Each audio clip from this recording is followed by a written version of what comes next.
பாண்டியராஜன், காரைக்காலில் பள்ளிகளுக்கு மட்டும் இன்று விடுமுறை என்ற அறிவிப்பு வெளியாகியிருக்கிறது. இது குறித்து மேலும் சொல்லுங்கள்.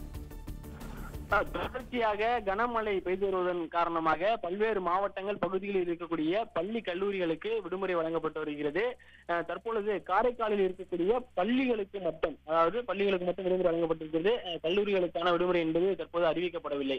காரைக்காலில் கனமழை பெய்து வருவதன் காரணமாக அங்கு இருக்கக்கூடிய பள்ளி மாணவர்களுடைய பாதுகாப்பை கருத்தில் கொண்டு மாணவர்களுக்கான இந்த விடுமுறை என்பது தற்போது அறிவிக்கப்பட்டிருக்கிறது. தொடர்ச்சியாக 3 மாவட்டங்களில், தமிழகத்தில் இருக்கக்கூடிய 3 மாவட்டங்களில் ஏற்கனவே அனைத்து வகையான பள்ளி கல்லூரிகளுக்கு விடுமுறை வழங்கப்பட்டிருக்கிறது. பாண்டிச்சேரியில் இருக்கக்கூடிய பள்ளி மற்றும் கல்லூரிகளுக்கு விடுமுறை வழங்கப்பட்டிருந்தது.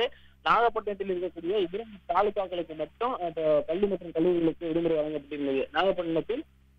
நாகப்பட்டினம் மற்றும் திருவள்ளூர் அந்த பகுதிகளில் இருக்கக்கூடிய பள்ளி கல்லூரிகளுக்கு விடுமுறை வழங்கப்பட்டிருந்தது.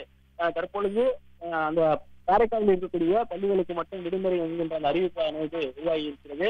தொடர்ச்சியாக தமிழகத்தில் இருக்கக்கூடிய பல்வேறு பகுதிகளில் கனமழை பெய்யக்கூடிய சூழலில் அந்தந்த மாவட்ட ஆட்சி நிர்வாகம் சார்பில் தொடர்ச்சியாக பள்ளி மற்றும் கல்லூரிகளுக்கான விடுமுறை என்பது வழங்கப்பட்டு வருகிறது.